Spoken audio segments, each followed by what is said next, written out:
পাকিস্তানের স্বাধীনতা দিবস ওরা কার সাথে যুদ্ধ করে স্বাধীন হয়েছিল, আর বাংলাদেশে কেন এটা হইতে হবে? এখন এই মুহূর্তে যারা ক্ষমতায় আছে তারা তো নিজে বাংলাদেশটাকে এখন পূর্ব পাকিস্তান মনে করে, সুতরাং তারা পাকিস্তানের স্বাধীনতা দিবস পালন করতেই পারে। কিন্তু আগামীকাল যদি কেউ 15 তারিখ ভারতের স্বাধীনতা দিবস পালন করে, তাহলে কিন্তু মহাভারত অশুদ্ধ হয়ে যাবে। তখন বাংলাদেশ খত্রেমে হয়ে যাবে, ইসলাম খত্রেমে, জামাত ইসলাম খত্রেমে, হেফাজত ইসলাম খত্রেমে চলে যাবে। এই দেশে যেহেতু এই দেশটা এখন পূর্ব পাকিস্তান হয়ে গেছে, সুতরাং প্রেস ক্লাবে কেন তারা যদি এখন তারা কি আমেরিকার স্বাধীনতা দিবস পালন করে নাই, এখন একটু চীনের স্বাধীনতা দিবসটা পালন করলে 16 কলা পূর্ণ হয় আর কি। আচ্ছা আচ্ছা, এটা তো করবে, আমি আশ্চর্য। আপনি যেহেতু কথাটা তুললেন যে আগামীকাল ইয়ের স্বাধীনতা দিবস, আসলে আগামীকাল 15ই আগস্ট তো এটা বাঙালি জাতির জন্য দুর্ভাগ্যের দিন। 15ই আগস্ট ভোরবেলা বঙ্গবন্ধু শেখ মুজিবুর রহমানের হত্যাকাণ্ডের মধ্য দিয়ে বাংলাদেশের স্বাধীনতার সূর্য আসলে স্তিমিত হয়েছিল।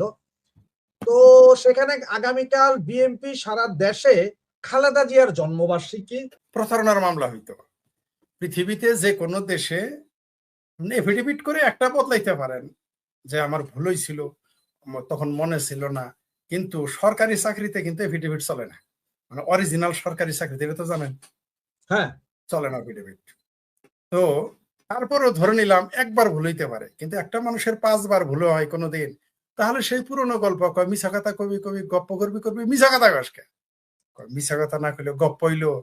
একটা মানুষ 5 বার জন্মিছে, মানে মানে খালেদা জিয়া কে এবং বিএনপি কে নিচে না, মানে এরাই বিএনপির টাইনা নিচে না হবে, মানে এই ইয়ার কি একটা মানুষের 5টা জন্মদিন, এটা একটা ফাত্রামি।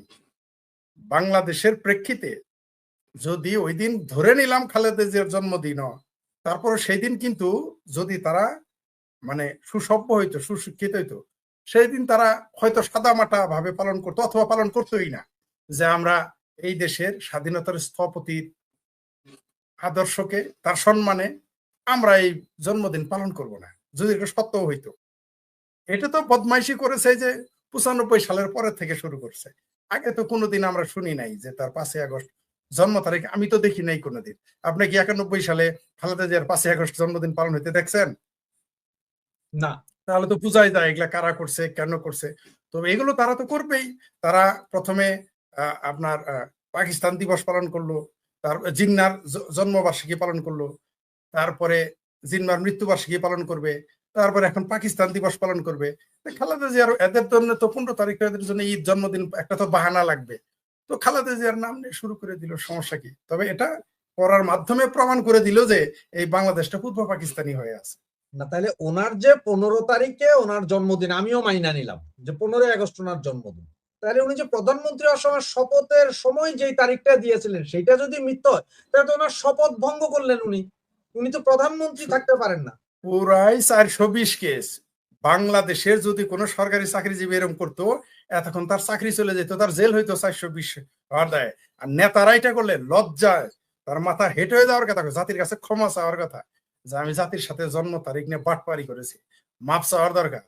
তারপরেও জাতি মাপ করবে কিনা সেটা পরে। এখন কি বলবো, এই দেশে তো দলান্ধ, এই দেশে যেমন ধর্মান্ধ রয়েছে তেমন দলান্ধ রয়েছে। আপনি কাকে কি বোঝাবেন? লজ্জাও নাই, কত বেহায়া হলে একটা মানুষের 5টা জন্ম তারিখ হয়। আবার সেটা আবার তারা প্রচার করে, সেটা আবার একটি দল প্রচার করে যে 91 সালে তিনি কোন তারিখে, তিনি কোন জন্ম তারিখ, তো তার তো প্রত্যেকটা নির্বাচনের আগে তো তার জন্ম তারিখ লিখতে হয়েছে। মানে এদের লজ্জাও নাই। মানে রাজনীতি করতে হলে ঠাড়া পড়া মিথ্যা কথা না বললে আপনি রাজনীতিবিদ হইতে পারবেন না। এগুলো হচ্ছে তার প্রমাণ। এগুলো ফাত্রামি ছাড়া আর কিছু না, জন্মদিনের নামে ফাত্রামি। ভাইয়া ভারত যাবেন না, কারণ শেখ হাসিনাকে যতদিন ফেরত না দিবে ভারত যাবে না। এইদিকে মিছিল চলতেছে যে শেখ হাসিনার আশা এটা শিওর না করা পর্যন্ত প্রধানমন্ত্রী ভারত যাইতে পারেন না। এটা ইসলামে ক্ষতি হইতে পারে, কারণ ভারতীয় প্রভাব বাংলাদেশে আছে। সেই জায়গায় ভাইজান আজকে পাইপলাইনে ভারত থেকে এলো 82 লাখ লিটার ডিজেল। দিল্লি না ঢাকা, ঢাকা না দিল্লি। আমার ভাবির পোলারা এখন কোথায়? সাংঘাতিক ইলিয়াস কোথায়, যার রক্ত পি পজিটিভ? তারপরে যে প্যানিক ভট্ট আপনার প্রতিবেশী, সে এখন কোথায়, পিনাকি? তারপরে যে কি গালফোলাম তারে কোথায়? তারপরে রাশেদ কোথায়? তারপরে যে ভিপি নুরা এখন তার গণরিয়া পরিষদ দল থেকে ভেগে এখন বিএনপিতে যোগ দিয়েছে, মন্ত্রী হয়েছে। সে এখন কোথায়? দিল্লি না ঢাকা মিছিল করবে না? বললামই তো, এই দেশের মানুষের লজ্জাও নাই। যারা যারা এই যে পাকিস্তান পেয়ারা, পাকিস্তান এবং ভারত বিরোধী, এদের ন্যূনতম হায়া নাই, লজ্জা নাই। বলবে কি কিছু বলে, টাকা দিয়ে কিনছি, মাগনা কিনছি কি? টাকা দিয়ে তোমার পাকিস্তান থেকে আনো, পাকিস্তান থেকে কিনতা, পাকিস্তান থেকে কিনো, তুরস্ক থেকে কিনো, ইরানে যাও, না করছে কে? বুঝছেন? আমি বলেছি তো, ভারত ছাড়া এই দেশের মানুষের বদবায়ু বের হবে না। আবার চাপা সারাদিন ভারত বিরোধিতা করে, সারাদিন ভারত বিরোধিতা করতেই হবে এই দেশে। ভারত বিরোধিতা এখন ইমানের অঙ্গ। তো আগে তো ইসলামে যারা আমরা জেনারেল মুসলমান, তাদের দৃষ্টিতে হলো কালেমা, রোজা, নামাজ, হজ, জাকাত, এই 5টা হলো ইসলামের স্তম্ভ। আর যারা জেহাদি তাদের হলো 6টা, কালেমা, নামাজ, রোজা, হজ, জাকাত, জেহাদ। এই 6টা যারা মাদ্রাসায় পড়ে, কওমি মাদ্রাসা, আলিয়া মাদ্রাসা, এবং যারা শিবির করে, যারা যারা ইসলামী জঙ্গিবাদী, তাদের জন্য 6টা। আর বাংলাদেশি মুসলমান, বাঙ্গ মুসলমানদের ইমানের স্তম্ভ হলো 7টা, কালেমা, নামাজ, রোজা, হজ, জাকাত, জিহাদ এবং ভারত বিরোধিতা। 7টা লিবানের স্তম্ভ। ফরিদ ভাই, আপনি আমার একটা কথা একটু বুঝাইয়া দেন যে এই মুহূর্তে বিদ্যুৎ সংকট, গ্যাস সংকট, বিদ্যুৎ সংকট, কিন্তু এরা বারবার একটা কথাই বলে যে বিগত 16 বছরের সরকার সব খেয়ে গেছে, লুটে গেছে, যার কারণে এখন বিদ্যুৎ পায় না। বিগত 16 বছরও তো ভাই বিদ্যুৎ নিয়ে সমস্যা ছিল না। এসি ডিসি সবই চলছে। 2 ঘন্টা বিদ্যুৎ থাকলে 1 ঘন্টা হয়তো থাকতো না লোডশেডিং। সারা দিনে হয়তো 3 থেকে 4 ঘন্টা লোডশেডিং হইতো, এর বেশি না। এক পর্যায়ে তো লোডশেডিং নাই। তাহলে এখন কেন ওনারা এই লোডশেডিং এ পড়লো আর বলে কেন যে বিগত 16 বছরে সব? বিগত 16 বছরে কি বিদ্যুতের খাম্বা, তারপরে ট্রান্সফরমার সব নিয়ে গেছে আওয়ামী লীগ পকেটে ভরা? এদের যদি পায়খানা টাইট হয়ে যায়, পায়খানা কষা হয়ে যায়, তাও বলবে যে বিগত সরকারের দোষে পায়খানা টাইট হয়ে গেছে। এদের যদি বাচ্চা কাচ্চা না হয়, কারো নতুন বিয়ে করলে, বলবে এর জন্য বিগত সরকার দায়ী। কারো যদি হাঙ্গা না হয়, বিয়ে না হয়, তাও বলবে এর জন্য দায়ী। কারো যদি পেট খারাপ হয়, ডায়রিয়া হয়, তাও বলবে বিগত সরকার দায়ী। এটা আমরা জানি। কিন্তু আরো একটু অ্যাডভান্স লেভেলে তারা বলতে পারে, আগামীতে বলবে তারা এর জন্য ভারত দায়ী। এটা আরো পাকাপোক্ত হবে। কি দরকার শেখ হাসিনার দোষ দিয়ে আওয়ামী লীগ? বলবে যে আমি তো আওয়ামী লীগ ক্ষমতায় থাকতেই বলেছিলাম যে বাংলাদেশের যারা সরকার থাকবে তাদের যে কোনো সমস্যা, দেশের অর্থনৈতিক সমস্যা, রাজনৈতিক সমস্যা, ধর্মীয় সমস্যা, আপনার খাদ্যের মূল্য বৃদ্ধি, চাকরি, বেকারত্ব সমস্যা, বা যে কোনো সমস্যা, এমনকি যদি ঠাড়াও করে, শুধু বলবে এর জন্য ভারত দায়ী। এমনকি এই দেশে যদি দুর্ভিক্ষ লাগে, শুধু বলবে ভারত দায়ী। বাস, এই দেশের জনগণ মেনে নেবে। আওয়ামী লীগের কথা না বলে, এটা তো মুখস্থ কথা বলতেছে, সবকিছুর জন্য ভারত দায়ী, মানে বাংলাদেশ, আওয়ামী লীগ দায়ী। এসে সরাসরি ভারত দায়ী বলে দেখ, মানুষকে এটা আরো ভালো খাবে। তবে মানুষের ফাত্রামি বুঝে গেছে, ছুটায় ফেলাবে। শুধুমাত্র ওয়াকার, ডিসেম্বরের আগে ওয়াকার যতই সুদূর বুদুর করুক, ডিসেম্বরের আগে তো বেড়াকে ফিরে যাইতে হবে।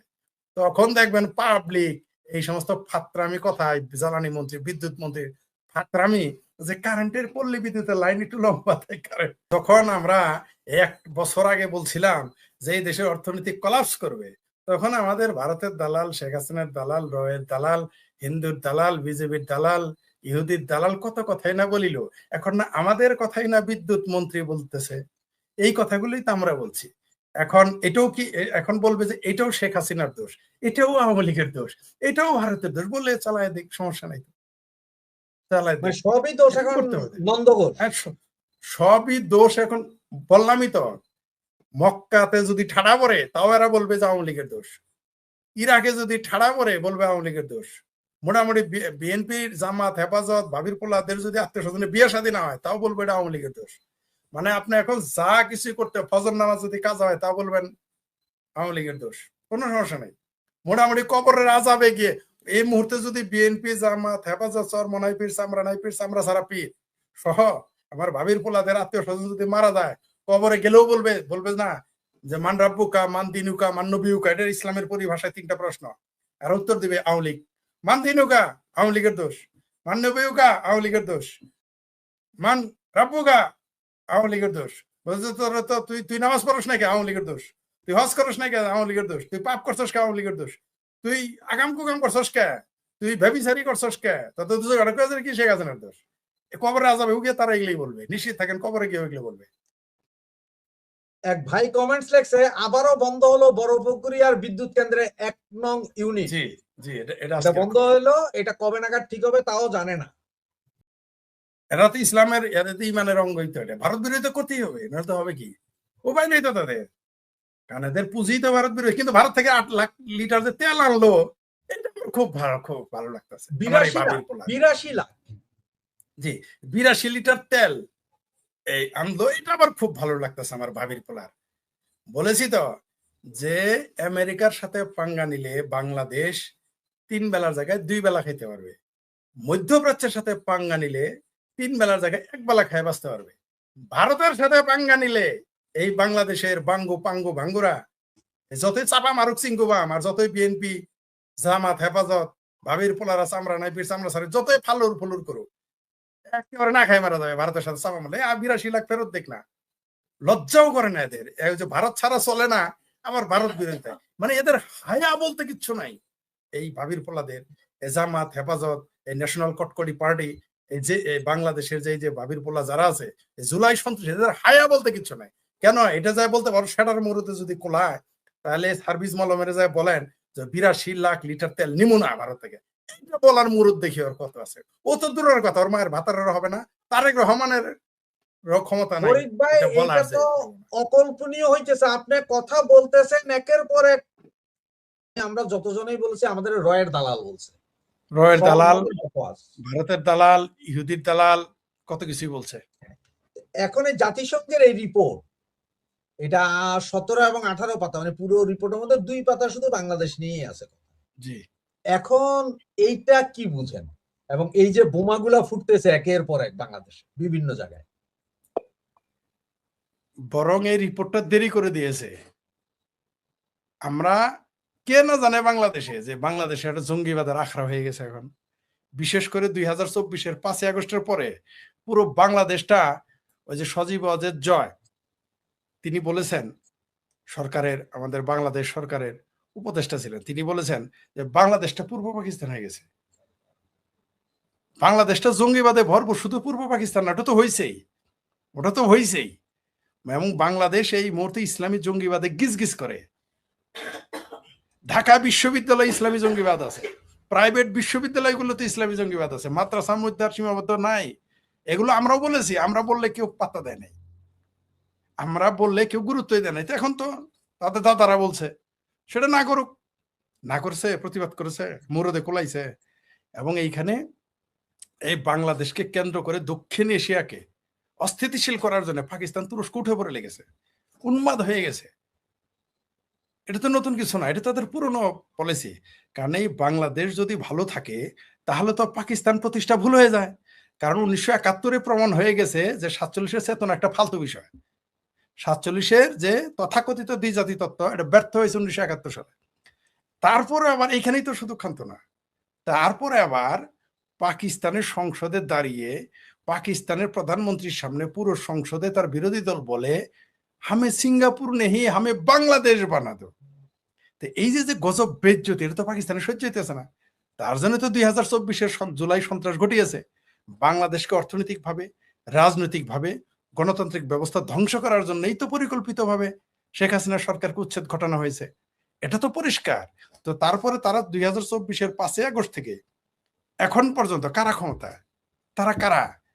এই জঙ্গিবাদের, এই আল কায়দা, তারপর হিজবুত তাহরির, তারপর হিজবুল্লাহ, হামাস, এগুলোর ঘাঁটি বাংলাদেশে। এটা তো নতুন কিছু না, আমরা আগেও বলেছি, বলার কারণে আমাদের গালাগালি করা হয়েছে। এই দেখেন 1.5 মাস আগেই কিন্তু ইসরায়েলের রাষ্ট্রদূত বলেছিল বাংলাদেশে হামাসের ঘাঁটি আছে। এগুলো কে না জানে বাংলাদেশে? এই যে বাংলাদেশে যে তথাকথিত কালেমার পতাকার নামে ফাত্রামি করলো, ওরা কারা?